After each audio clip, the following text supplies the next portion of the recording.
month to celebrate excellence, which is Black. So let me try it one more time. Good evening. Good evening. I bring you greetings on behalf of South Louisiana Community College Center for Minority Excellence.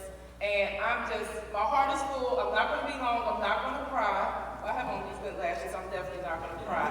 But I am very excited to see all of you. And before I go on any further, I know Langston just did it, but I have to thank my pastor. Yes, this is my pastor. Minister Lisa Lazar, I saw her open. Minister Lisa Lazar and the church family enterprise, thank you so much. When I was thinking, okay, what are we going to do this year, 2020, the year of double? What are we going to do this year to celebrate? And I said, let me see how far I can push this envelope. And you know, one thing about when you have a relationship with God, He'll tell you, just try. Just try me. So I bring you greetings on behalf of a program. We're only one of 2 programs in the state of Louisiana. We're only one of 2 colleges in the state of Louisiana that has this particular funding. And one thing about me, I'm competitive. Because when we win, our students win. Our students win, our communities win. Our communities win, it's a win for our students. And before I go on any further, I have to recognize, because I can't do this by myself, I have to recognize my team. Not my staff, but my team, because I'm able to sleep well at night. I don't have to bring work home, so I'm asking them to please stand.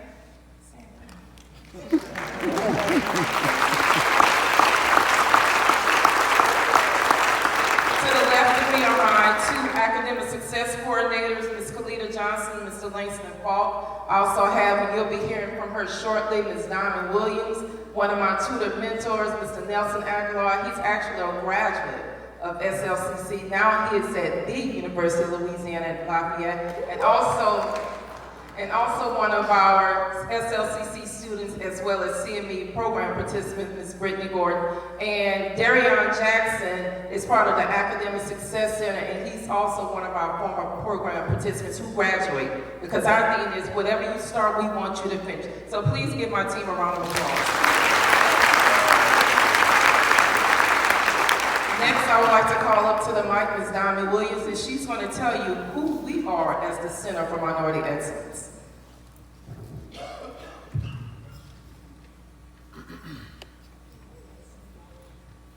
Thank you, Ms. Tonya. Good evening. First off, thank you to Pastor Joyner, ministers, and all of Progressive Baptist Church. We thank you so much. My name is Diamond Williams, as Ms. Tonya said, and I'm the outreach specialist for the Center for Minority Excellence. Numbers from 2013 to 2015 of SLCC show that the African American students that were coming to SLCC were not prepared for their foundational, or as we used to call them, remedial courses. If they were passing, they weren't completing, they weren't graduating, and they weren't continuing their education. So something had to be done. The institution applied for the U.S. Department of Education's Predominantly Black Institutions Grant. As Ms. Tonya said, it is very competitive. It's extremely hard, but because it's extremely worth it. We are one of 2 schools in the state of Louisiana, as she said, and we are doing phenomenal. And so what we do is we offer support services to the African American students to see that they are successful and that they successfully complete. Because you can complete, successfully completing is something entirely different. Thank you. So some of the services that we offer are, as you can see, we have 2 academic success coordinators, and they act as a guide. A lot of times our students are either first gen, non-traditional, or just, I'm not sure where I need to go. And we don't need them to know where to go, because that's what we're here for. So the academic success coordinators, they help them with goal setting, problem solving, helping them create a plan. Don't just go in blind, have a layout of what you want to do.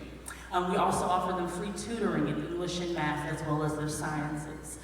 We speak to the whole student, not just scholastically, but also professionally. So we have different workshops, time management, study skills, test-taking skills, healthy eating, financial literacy, what to do once you get out and start making all this good money, how do you manage that money?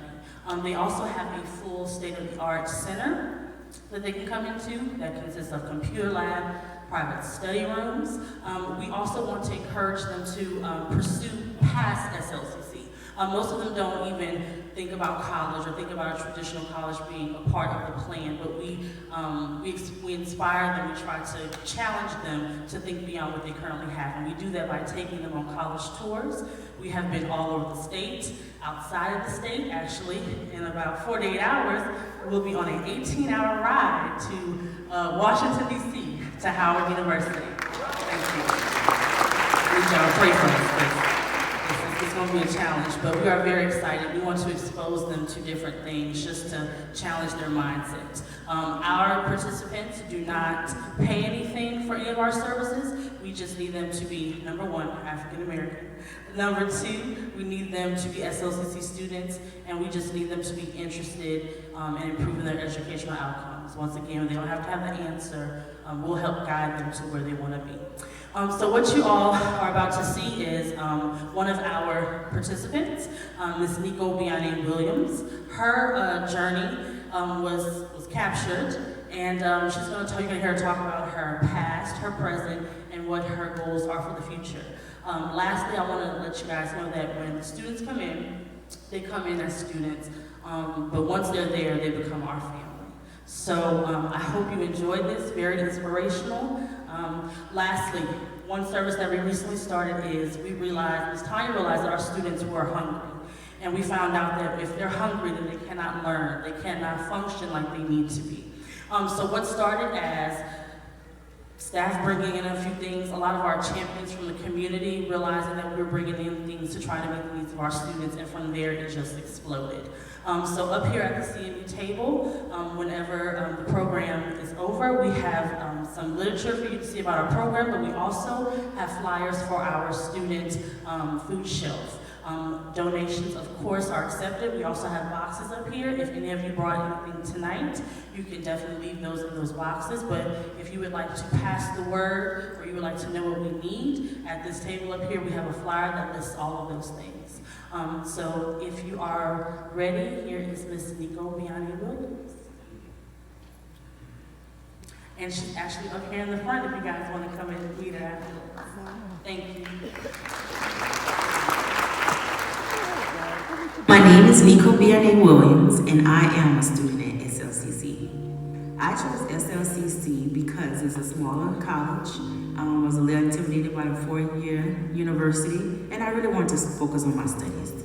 My name is Kelita Johnson. I am one of 2 academic success coordinators in the Center for Minority Excellence. We provide various services for our students, such as tutoring, intrusive academic advising, college tours, workshops, and seminars. Our students do attend college as students, but we do know that their mothers, their fathers, their sisters, brothers, they're full-time employees, so we try to help them academically, but also personally to be successful. I met Nikki, of course, in the center. She came in needing assistance and wanted to be a part of the program. And we discussed her academic goals and some personal obstacles that she dealt with. So I was having trouble with college algebra, and I felt I needed a tutor, but I was a little embarrassed to ask. So one of my instructors guided me to the Center for Minority Excellence.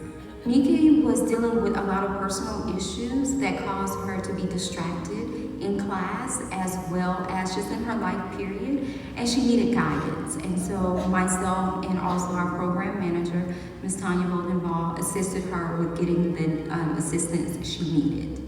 I confided in her more than anything because I know she worries about my well-being as a student, to make sure my whole self is complete. She told me, continue my studies. I want to see you every day, and we were going to graduate. She was like, we as a family are going to graduate, and we are. We're going to graduate. But she really wanted to maintain a very high GPA, which I'm proud to say. Her grade point average is a 3.7, so she's really been trying to do her best. So I attend SLCC now, and I plan to graduate receiving an associate's degree of science in nursing to become an RN. But my future goal after SLCC is to attend the University of Louisiana at Lafayette to get my bachelor's degree in nursing. I've noticed Nikki on some of our college tours. She is like the mother that the younger students need, that they talk to. She's a role model for our students. I'm very grateful for the experiences that I had here. The Center for Minority Excellence has helped me to not be afraid and to give my best. And I thank them for that, because I'm starting to like give myself credit for a lot of things I didn't give myself credit for before. SLCC helped me find my voice and put me on a path for success.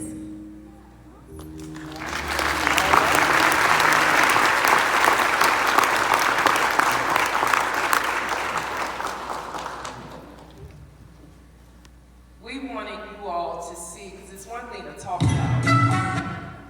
Come on down. It's one thing to talk about excellence. It's one thing to say the word excellent. But when you see it every day, and Nikki, I just want you to stand because this is your time.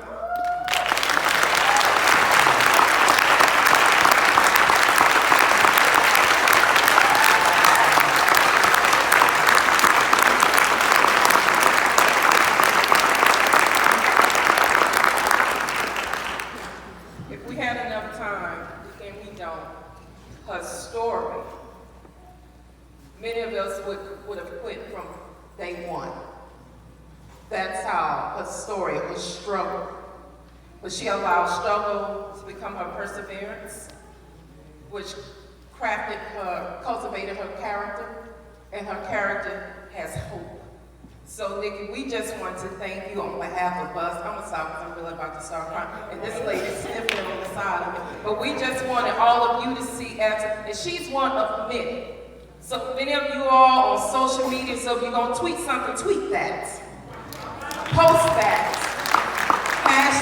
#CME. Thank you. Ms. Tonya, the award presentation is up next. Ms. Tonya, the presentation, the award presentation. I'm sorry.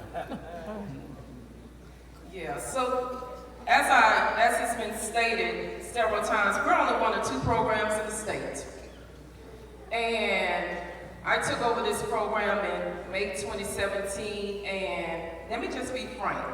When there's a program specifically designed for your people, a lot of people some people feel a special kind of way about it. But one thing we decided, we weren't going to get caught up in any of that. But one thing I recognized coming from the community, we could not do it on our own. And we needed some help. And I don't have shame in asking, because all you can do is tell me no and I'll go find someone else. So I reached out to some of my friends. I said, listen, I didn't realize how bad food insecurities were on college campuses until I started working on one. And the little things we take for granted, water, snacks, lunch, not everyone can go in their pocketbook, their wallet, their purse, get change out and go to the vending machine. And if they do go to the vending machine, they're taking that from something else that they need to be saving money for. So we wanted to recognize 4 organizations that I made the call, they answered, and they've been picking up the phone ever since. So our biggest appreciation to the Doric Lodge, Kiwanis Southwest Lafayette, Upsilon Road Chapter of Omega Psi Phi Fraternity, Lafayette National Panhellenic Council, and Bartlett and Company. I'm asking you all if you can please come forward.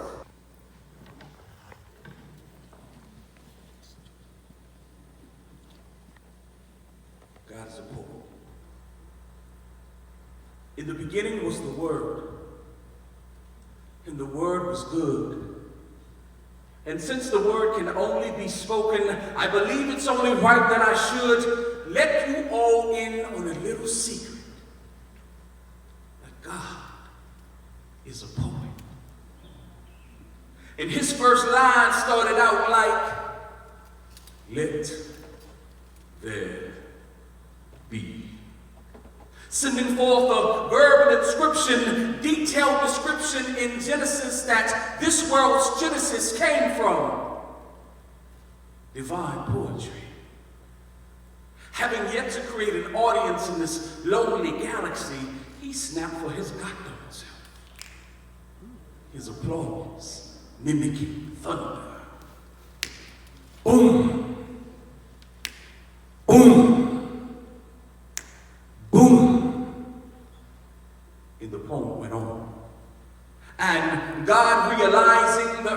needed some revising, being his toughest critic, said, this is just all right. But he killed him with that next line. He hit him with that flex sign when he said, let there be light. And bam! A million rays, bright as a million days, lighting the way for the master poet to continue his creation poem. And the poem went on, using the universe as his notepad, eyes like a pin, and divine imagination as his mic. Theo, the Alpha and the Omega, the first featured poet at the first open mic. And the poem went on with the yammering of Yahweh, alone with his preponderance of notions, continuing his melodious monologue. Let there be sky. Let there be land. And let there be oceans. And out of nothing, not even a wave of his hand, just a verbal command, there was land.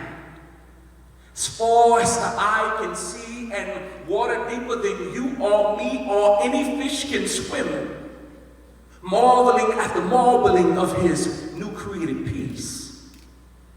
He desired witnesses to partake in the poetic majesty of nature.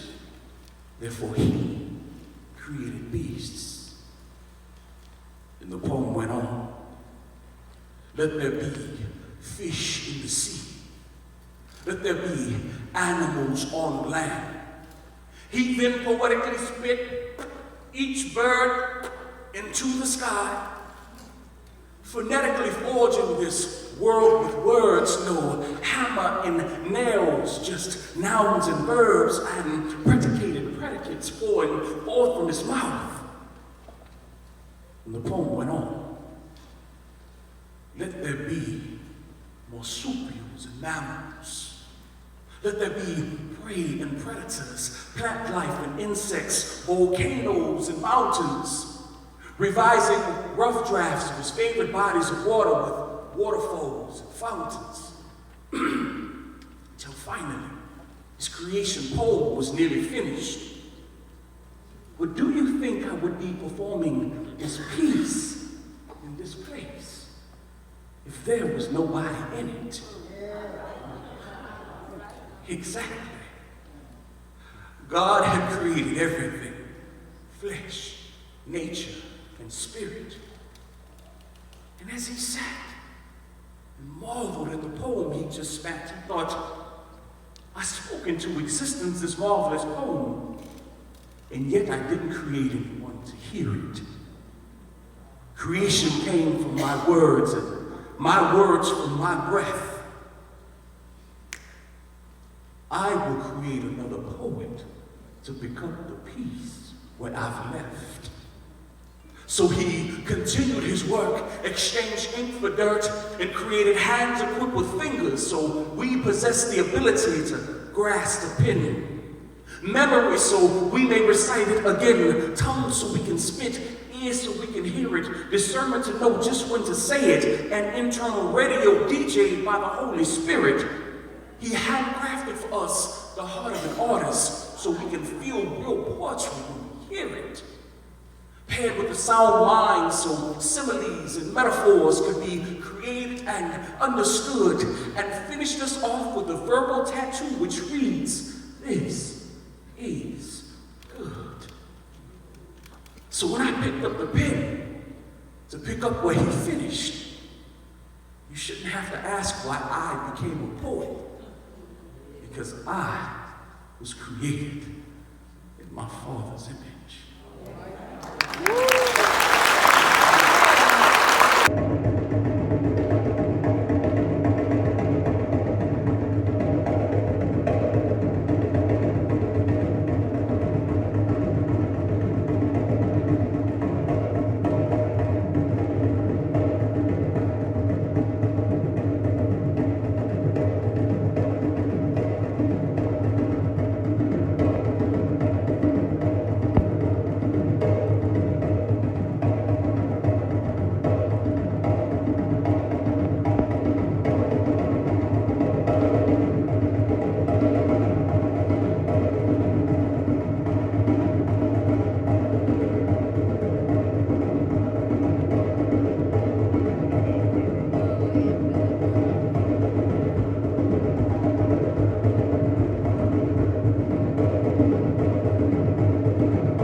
the Malian people.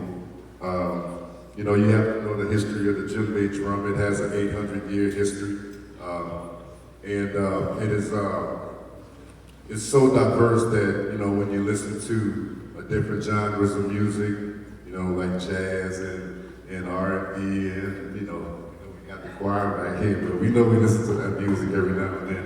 But, you know, drumming is the heartbeat of music, of gospel music. You know, when it's that foot stomping, you know, music, you know, you have to think of that. My boys, I like to call them my boys because I have no children of my own, but God blessed me, you know, with this talent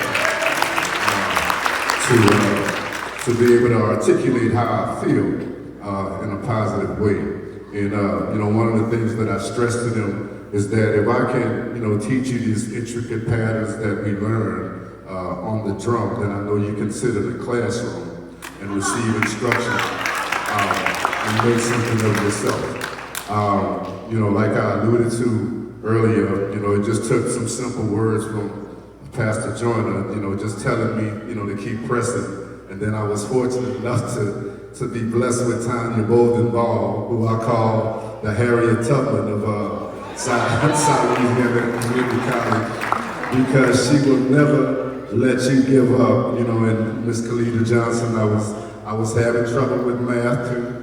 You know, and I ran away from it, but, you know, they were like, if you block everything out and you concentrate on the mechanics of it, you're gonna get it. So I graduated in the summer, but I marched in December, and I'm proud to say that I earned a 3.1 overall. I wanted that 4.0, but you know, Spanish I just couldn't get. So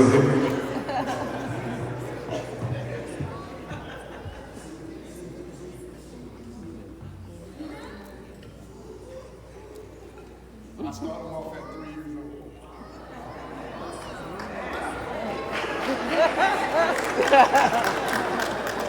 Got enough out.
Steve Perry is one of the most sought-after nationwide motivational speakers in America.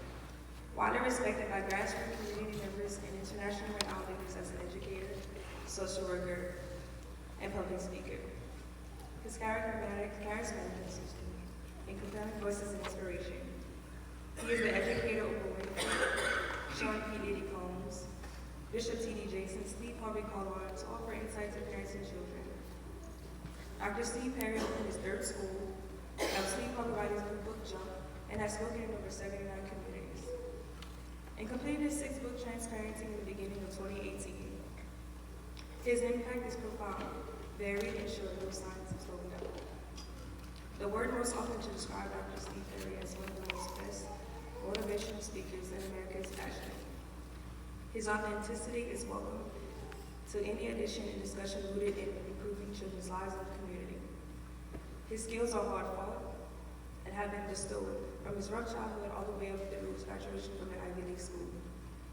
Dr. Steve Perry's unique and powerful voice is respected and has been featured on MSNBC, Fox, CNN, Al Jazeera, TV1, BET, and NBC, as well as on the Oprah Winfrey Network and multiple shows.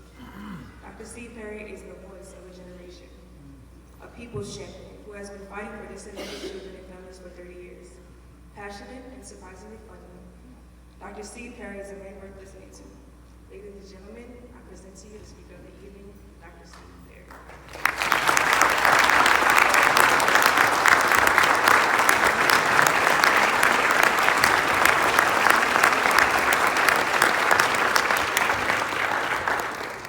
Good evening. Good evening. Let me begin by saying that the choir clearly had tryouts. Some people got cut. I'm not saying any of them on this side, but I would have gotten cut. Y'all did your thing. Could you give it up for the choir one time, please? It's clearly not because of me. It's because it's 41 years of service to this community. Please give it up.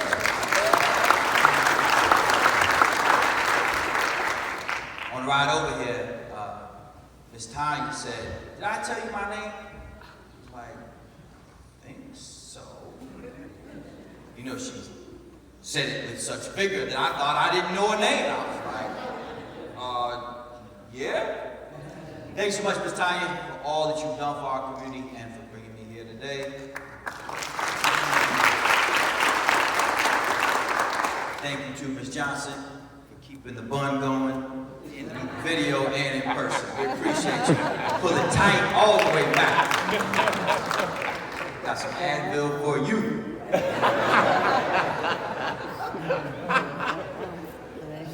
Folks, what happens so often is when I come to a community, it's very apparent that I'm not from here. Somebody always says, "You ain't from here." You're right. I am not. From Connecticut.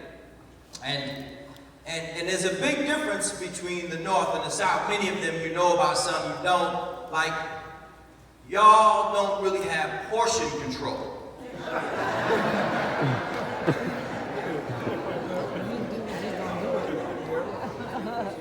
But you don't know that there's a line on the plate, goes all the way around.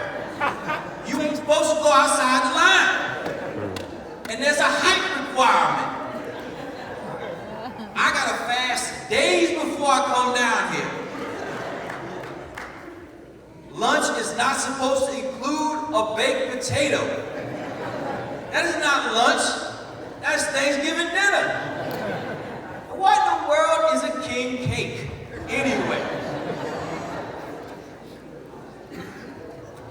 What I know is that no matter where you're from, the truth will follow. Come on, come on. You ain't got to be from Lafayette.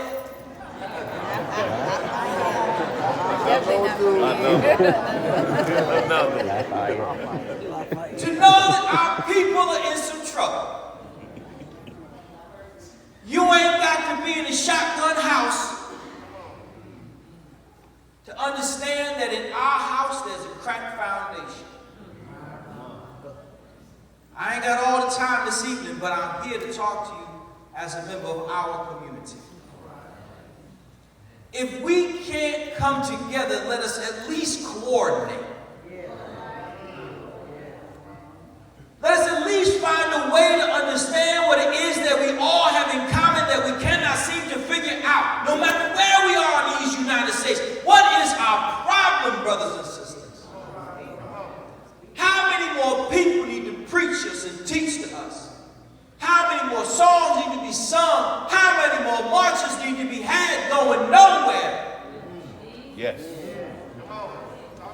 Yes. We know all 3 verses of We Shall Overcome. Yes. We just make it up Yes. as we go along. Yes. Yes. We are not afraid. We should be of our own community. See, what people want us to do is to talk about Trump. I ain't here to talk about that man tonight. If all we did was fight against the people in our own community creating the havoc, then God knows we'd be much further than we are. Yes. Yes. Pastor, they bring me down here for a particular reason. That's why they put me on the first flight out. Because when I've done all I'm supposed to do, I leave this thing smoking. That's what I'm here to do, brother. If all we did was mind our own, handle our own, work on our own, take care of our own, then what would we have? See, we ain't got no problem joining organizations. Like people are in organizations. Oh, y'all are sending more dues out than mortgages. We know how to join another organization, but what we do not know how to do is to come together as a community. We can go back as far as a written word and find that we too often have too much trouble getting over the personal differences between us. So if we cannot organize, let's coordinate. Let's think of the following. At the very least, we all was somebody's child. And in many cases, we have children. And if you know like I do, if you happen to have a teenage girl in your life, you probably cussed in the parking lot. At her. Because teenage girls are the meanest people on earth. Wait. But they're ours. And we got to find a way to love them so that they love themselves, so they don't put themselves in situations where they're in danger. We have to understand that the big concept of blackness is too much for even black people. Let's break it down to people. Let's try and find a way for us to find a way, because we keep pointing out our differences. You ain't from here. So, some of y'all ain't either. Come on. Y'all just move here too. But we're here now. We're here now in a community that, if we're going to be honest, can't get worse. People sometimes say, well, it could be kids, parents supposed to be parents, grandparents supposed to be grandparents, and great-grandparents supposed to be somewhere chilling. Yeah.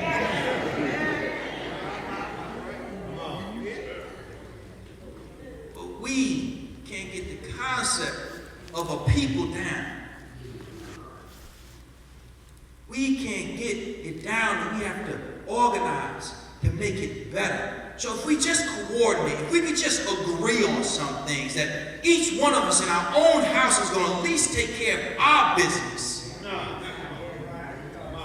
Stop sending your foolishness out into the streets. How nice would it be if more people would, I don't know, be embarrassed about some things? I mean, just try it out. Why does everything that's silly that we do have to be somehow inculcated into a culture? Something just silly, I don't care what color the person is who does them. I'm not pulling for a white person who does that or a black person. I'm just saying, we as a people have to find out what it is that we are going to do to truly be black and excellent. This ain't a class conversation. This is just simple. It isn't about getting degrees, it's about taking care of responsibility. Everybody knows the brother who don't take care of his kids in your family. The next time his behind wants to come to a cookout, ask what he should bring, your kids.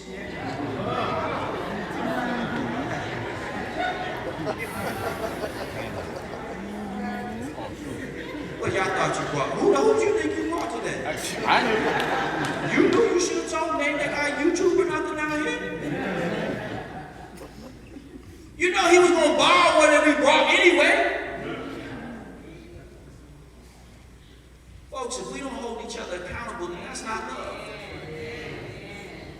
That's not love. Because the truth is, some of us are not pulling our weight, which makes it so much harder to roll the boat. We cannot keep making excuses for foolishness and expect somehow that somebody on the outside is going to give us another chance. No matter where I go, there's always some community that people will tell me, well, you know, this used to be the place to live. Because I ain't from here. I just carry the truth with me. And we always find somebody to blame. Up north, they call it gentrification. Other parts of the country, they say white flight. Well, what does it take for you to take care of your house? See, people don't want to have this kind of conversation because they think somehow somebody will go at them on the internet. I don't care. We care more about what's on somebody's head than what's in it.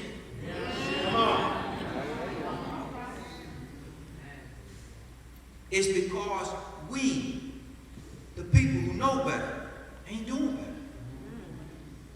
See, Pastor, sometimes when people they talk about the people who ain't here, I'm talking about the ones who are. Each one of us has to look deep down and ask ourselves the question, what more am I to do?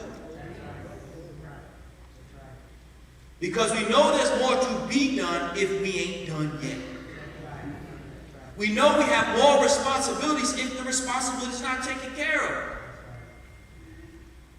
When my grandmother used to give us responsibilities, obviously it came with a very easy, we'll call it motivation.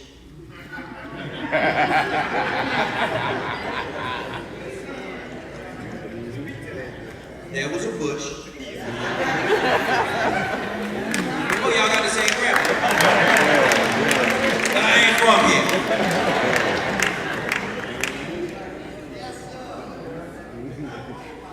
Consequences and repercussions.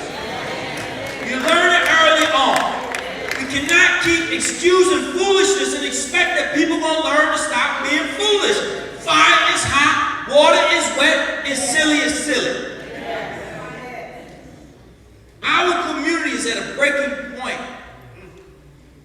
I don't care where you go in the United States of America. Ain't nobody rushing to go to the black community. Ain't nobody say, oh, a lot of black people over there, I need to move into that neighborhood. A lot of black kids in that school, I need to go to that school. A lot of black kids on the basketball team, I need to be on that team.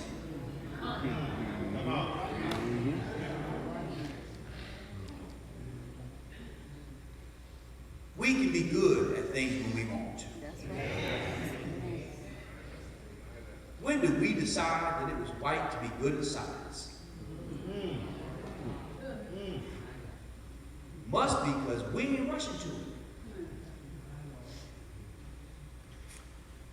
We can open a church faster than you say the Bible. But we can't even buy synthetic hair from our own community.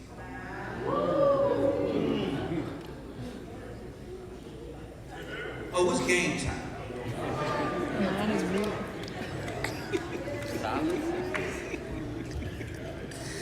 I'm catching the bird. I wake up every day at 3 a.m. I drive 20 minutes to the train. I take an 80-minute train to Harlem, where I work with some of the poorest children in the United States of America. I'm tired. I'm a young man and I'm tired. I'm not asking for pity, I'm asking for help. This has gotten old. We have to stop having this conversation and meeting in these places and wondering if somebody's going to say the thing that needs to be said. The thing that everybody's going to say when they go home or sit in the car. The thing that everybody's going to think about when we're talking. The impolite things that need to be said so that somebody will do something different than what we've been doing, because what we've been doing ain't getting us nowhere. Who among us can say we're better off than we were before? We can march, we can hashtag, call it what you want, but if you ain't changing nothing, you ain't doing nothing. Look, Mardi Gras is coming. If y'all want to see a parade, nobody does it better than y'all, but do not call it a demonstration if you ain't shutting nothing down. And don't say you're organizing if you ain't building nothing up. Our children are the truest representation of what matters to us. If you want to know what the world thinks of Lafayette, look at your children. Your children, not us. A very good friend of mine is a pastor.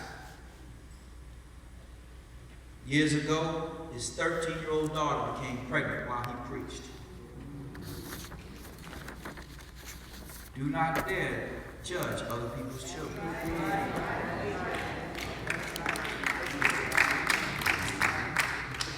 Do not ever find yourself in a position where you think you are above reproach, because I know somebody who will humble you really quickly. I'm here to tell you that you dare not look at other people and judge them. When I'm talking about looking at your kids, I'm talking about the ones in your house, in your family, the people who you're responsible for raising.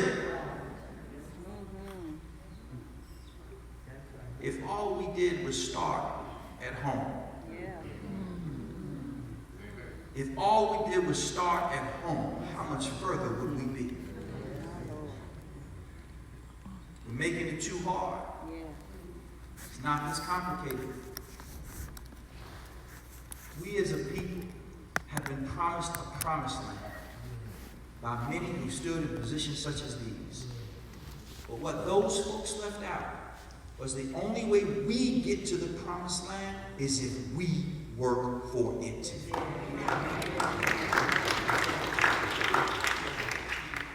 Promised land ain't like a trip to Disney that you could win. You got to earn it. And we as a community have to earn our way there. It doesn't require the entire community to move simultaneously, but were we to coordinate? Were we to accept that you don't have to be from here to move us forward, that we can find the ties that bind us as opposed to the things that divide us, if we can work past our personal differences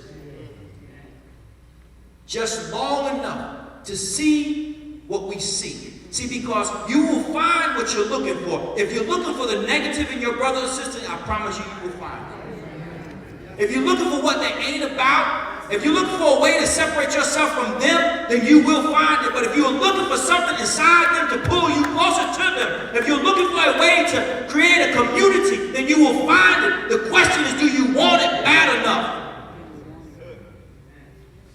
Are you prepared to be honest with yourself?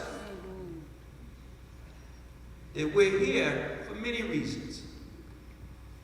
If I were in some academic setting, some black professor would be jumping up and down right now. What about structural racism? Gotcha, bro. Can I talk to my community for a second? Can I have a conversation with us for a second?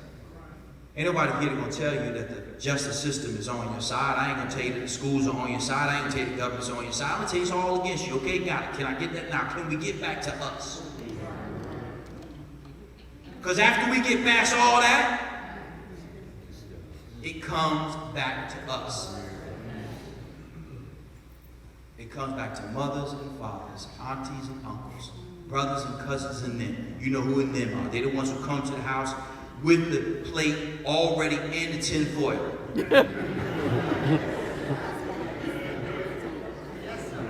Already. Out the car. Folded up. Ready to go. That's in them. We could be so much greater, people, if we looked across this magnificent church and we tried to find a way to work together. I get to go to a lot of communities. I genuinely do.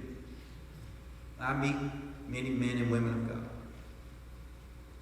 But you have a leader who's 40 plus years in the game.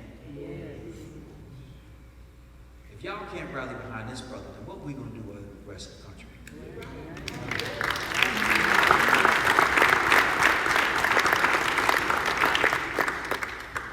If putting 40 plus years in right here ain't enough,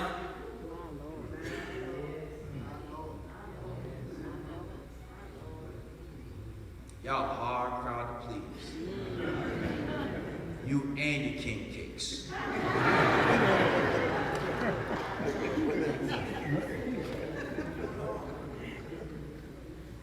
I always know I'm gonna bring back some rolls with me, not rolls, but rolls after I come down here. Clothes ain't gonna fit for a little while. This is another beautiful community. Whether I'm from here or here tonight, we're family. That's right. And because we're family, we gotta be honest with each other. Like, you know your wife can't be your partner in spades. I'm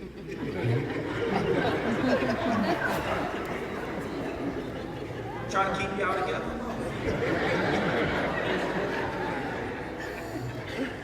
That's some free marital counseling. You ain't even expect you're gonna get that, but you got that right now. Nobody will see you out there fighting on the table. You know she don't know how to count books. You seen her do it wrong. Don't know how to count books. What you gonna argue with her for? You know she gonna overestimate. No, you can't cut it with a 2 of diamonds.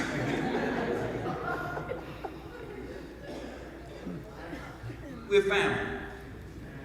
As a family, we gotta be honest with each other. These are our kids, this is our community. These are our people. If we don't take care of the youngest among us and the oldest among us, who are we?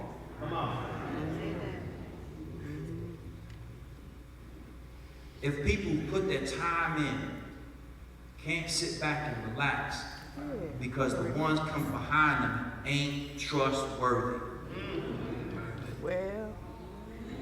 Then what have we done? Look, I get it. Don't nobody like millennials. I don't care if they ain't nice, gotta go. This bow tie is tired by me. I'm untied. We get it. But the truth is that when we as a community decide that enough is enough is enough, and it will be enough. So no, I'm not from here. I'm not. But I'm glad to be back because I feel like I'm home. I'm glad to be part of the conversation because I feel like we're about to do something. And it's got to happen somewhere. Why not here? Why not here in Lafayette? Why not here? Why not right before we have some Mardi Gras? Family-friendly Mardi Gras.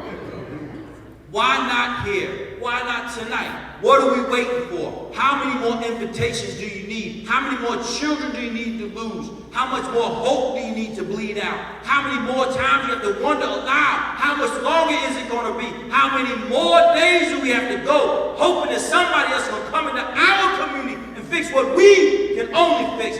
Who are we waiting for to show up? What do we want from them? This is our time. These are our people. This is our family. No matter where you're from, you're here tonight.